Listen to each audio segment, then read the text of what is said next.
on the SWAU channel, we're going to treat everyone to talking about collecting. So I had an idea that we should get collectors on the channel to share with the rest of the community their amazing collections. And we've got our very first guest. It's Eric, the Dadalorian way. Eric, welcome to the show, sir. Hey there, Brian. Thank you for having me. I really appreciate you having me on. Oh, do you know what? I'm so looking forward to it because looking at your, your TikTok and your YouTube and your Facebook and all your socials, which, if anyone's interested, I will add a link to the video below for them to check out your full collection in glory. So we're going to talk a bit about your collection. But first of all, obviously your collection is quite geared around Star Wars.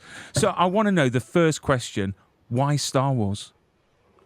So Star Wars collecting is something that I got into not too long ago. So I like the collection that you see behind me and everything. That's probably within the last 5 years that it's gotten pretty big like that. But I've been a Star Wars fan for decades now. When I was 7 years old, my uncle brought me to go see Return of the Jedi when it was re-released in theaters, and pretty much from that moment on, Star Wars has kind of always played like a very big pop cultural type of influence on my life. You know, it's one thing I've loved my entire life, basically, something that I can always fall back on and enjoy, and as well as the community behind it. Oh, community. I mean, there's so many passionate fans. It's incredible. And they're all very supportive. And I mean, who doesn't like Star Wars? I mean, it's something that literally from the 70s onwards, it's just taken over the world. It really has. But what is it about collecting that you love? I mean, what is it about collecting all these pieces and putting them on your shelves and on the walls that you really love? So I've always, since I started this, it was kind of a journey with it, so to say, you know. So I picked up a couple of pieces just for my little game setup I had back probably like 5 or 6 years ago now. And what I was doing with it is just basically building like a little Star Wars memento type thing. And with picking up some of the Black Series, I met a bunch of people within the community, specifically in a Facebook group that I'm part of called Star Wars The Black Series Collectors. And I actually, two of my best friends are right now are from that group, and they had these big collections, and we just started talking about it. And I started falling more and more in love with, you know, these big collections, and you know, trying to find these ones, because that's personally what I do. I get a bit of a thrill out of it, because instead of pre-ordering and stuff like that, I always prefer to go to the stores and see what I can find. Oh, wow. Do you know what? If only we had that in the UK. It's very sparse on where you can find these figures. But do you feel it's a bit of a slippery slope? As soon as you start collecting, it's like it gets quite an obsessive, hobby to have. It certainly is. You can see the one wall behind me there. That doesn't include the other two walls I have that are filled up, because I could not tell you the exact number I have right now because I haven't counted them, but I'm willing to bet I have somewhere in the range of 300 to 400 or more between Black Series Vintage Collection and then some other pieces as well. Wow. And then you have kids. So your Fortress of Solitude, is that locked? Or are the kids allowed in that room? Because we all know kids, they will see a box, they'll see a figure in it, and they want to get it out and play with it. Yes. Ironically enough, 2 days ago that happened. So, it's so the thing is, some of my more pricey ones are the ones that I can't get any more autograph ones. I keep those well out of reach just so my kids can't quite get them. I got a 4-year-old and a 2-year-old. So, they pretty much grab everything they can. But I do like to have them in here to, partake in this with me. Star Wars is something I was introduced to, like I said, by my uncle. And for me, introducing it to my kids is really important just because it's something that I love so much that I really want them to partake in it with me. Last month in May, I actually took my daughter to her first movie, and it was the Phantom Menace re-release. I bet that was magical to turn around and see her face and actually see, that mouth open and just experiencing that for the first time. I'm jealous because I'd love to have that experience again. Yeah, it was really something special, to tell you the truth. We showed up at the theater early. Me and my friend, we both brought our kids, and we're sitting in the front there. We're playing with our we got like the lightsabers and everything. It was a fantastic time. It's something I'll never forget. That's awesome. So let's talk about your collection. I mean, how do you Yeah. decide on what to buy? What is it about the actual item? Is it the film it's from, the specific film? Is it the character? Is it this style of collectible? I mean, how do you choose, or is it a case of going down to the shops and just filling your basket with whatever makes your eyes light up? Well, I'm definitely not doing that much, because I try to budget myself on this, because we know this is not a cheap hobby. But pretty much, lately I've been sticking to more of just Black Series and Vintage Collection, more towards Black Series and Vintage Collection, to tell you the truth, just because I like the details on them a little bit more, and I like the display on them a little bit more. But basically, what I'll do is, like maybe like once or twice a week, just go down to one of the stores that we have here. I live in Florida in the U.S. Go to one of the stores, whether it be Walmart, Target, GameStop, or like a local type of toy store. See what they have, and kind of like I kind of know what I'm looking for, because I can. I have over 300 or 400, but I could tell you exactly what I'm missing from my collection still, which is pretty funny. So I kind of just keep that eye out for what I'm missing, and kind of fill it in here and there, type of deal. Because if you see kind of like behind me there, I have them all of my Black Series lined up by the movie or the series that it is from, actually. So what are you going to do when you finish that collection? What are you going to do when you've completed the set? What's next? It stays up there. I have my whole room here that I have. It's all filled with the lines of the collection. So I got a whole Mandalorian, a Bad Batch, Return of the Jedi, and everything like that. And pretty much when it's done, it just stays up there. Eventually I'm gonna run out of room, so I'll have to figure out what to do at that point. That is when you've got to move house or take over Yeah. another room and say to your kids, you're sharing. I need another Yeah. room. But let's have a look at a few pieces that you've got to hand. So talking about Black Series, I'm going to change the Yes. camera now.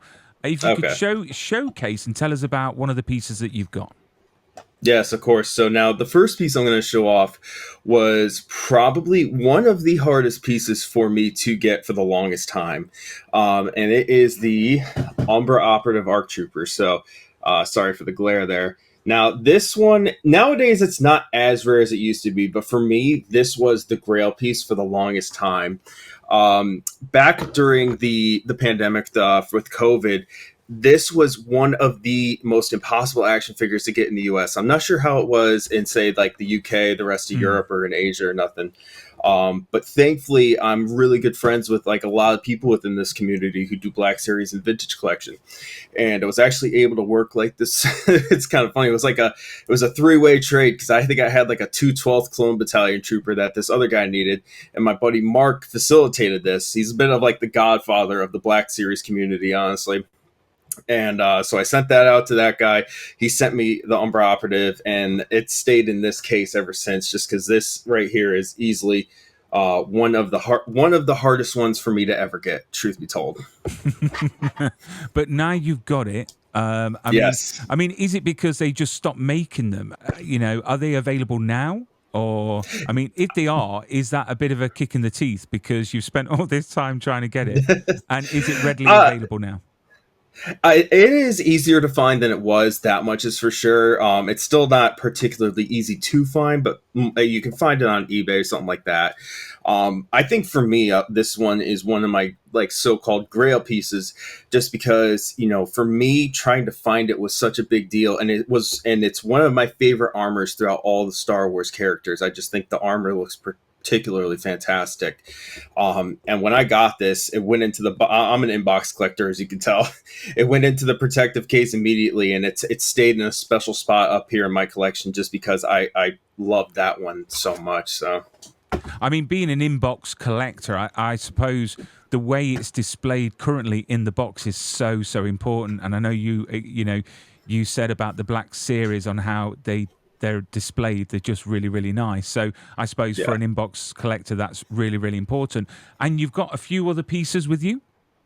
Yeah, so continuing on with the Black Series one, I have a few autograph pieces, but I gotta say that this particular one that I'm gonna show is probably my favorite autograph piece because when I met the actor, I wasn't sure what to expect, to tell you the truth. It was one of the first times I was ever gonna be meeting an actor to get an autograph, and he blew my mind away with how humble and how nice he was. And it is Jar Jar Oh, Binks. So not the hardest action figure to find by any means, but when I tell you that the experience behind this was so special, I went to Rhode Island Comic Con in Providence, Rhode Island, and I brought that there, and I was able to get that autographed by Ahmed Best. He, did the Howwood and did his signature.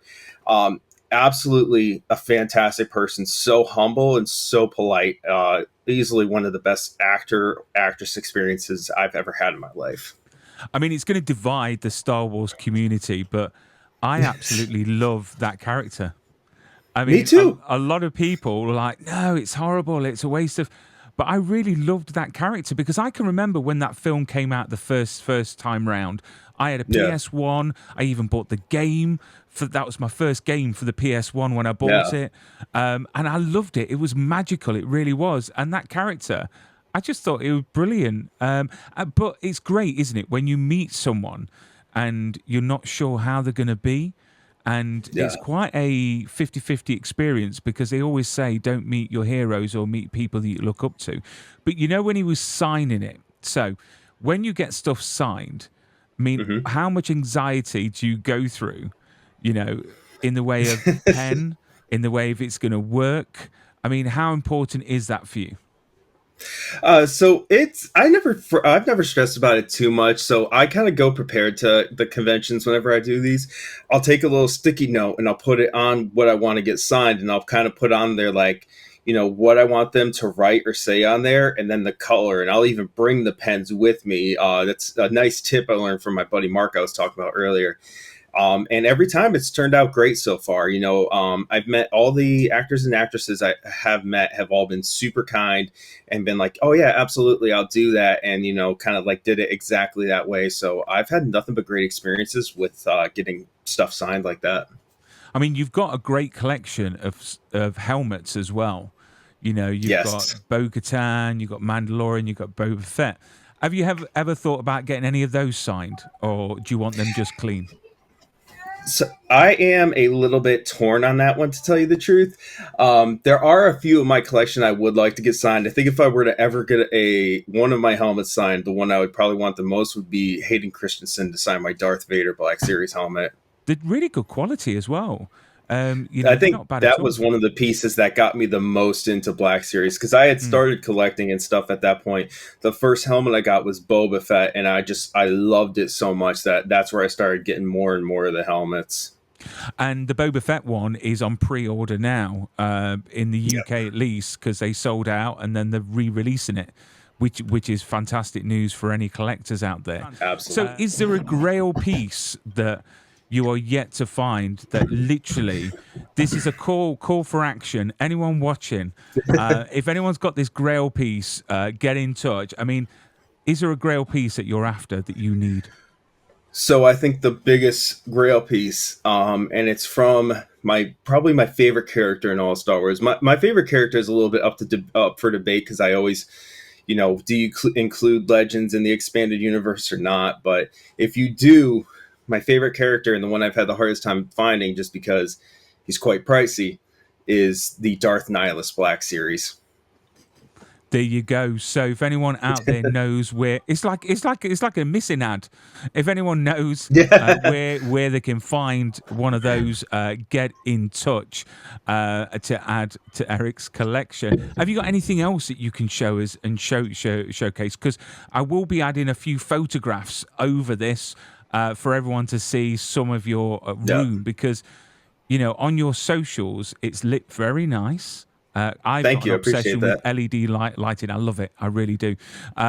So I'll be showing some pictures. Anything else that you can show off that you can Yeah. show us that you've I got? do got one last piece, and it's actually probably one of my favorite pieces in my entire collection.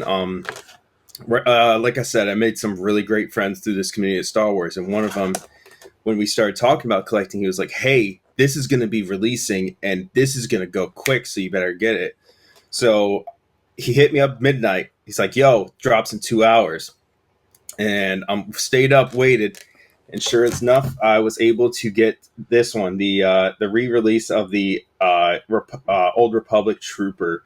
So this one, as you can see, I actually have it in a protective case, and for us inbox collectors, this is sometimes a pretty important one. It is unpunched at the top, so the peg holder is still covered over. I mean, it's crazy, isn't it? How they're bringing back the old style, the vintage-looking sort of casing for these figures. And thinking back, I had all the figures, the Millennium Falcon. You name it, I had it. Thinking back now, I should have kept them in the boxes. You know what I mean? I say the same thing. I had all those ones when I was a kid. I was like, man, bro, you messed up. You should have kept those in. Yeah. But now we know, so we can tell our kids, actually, keep them preserved because they're more of an investment, or buy two, one to play with and one to keep. So what advice would you give anyone watching that might want to start a collection? Where should they start? What's your best advice? So for anyone who is watching and wants to start a collection, I would really say the best way to go is, kind of start by focusing on something you're passionate about. For me, it was Star Wars. I've loved it since I was a kid. I love it as an adult. Start small. You don't need to go big right off the get-go and go drop $1,000 on like this, this big collection and nothing like that. What I did was I just bought like one or two little pieces at the beginning, and every like 2 weeks or so, I'll go out and get a new piece and just add and add and add.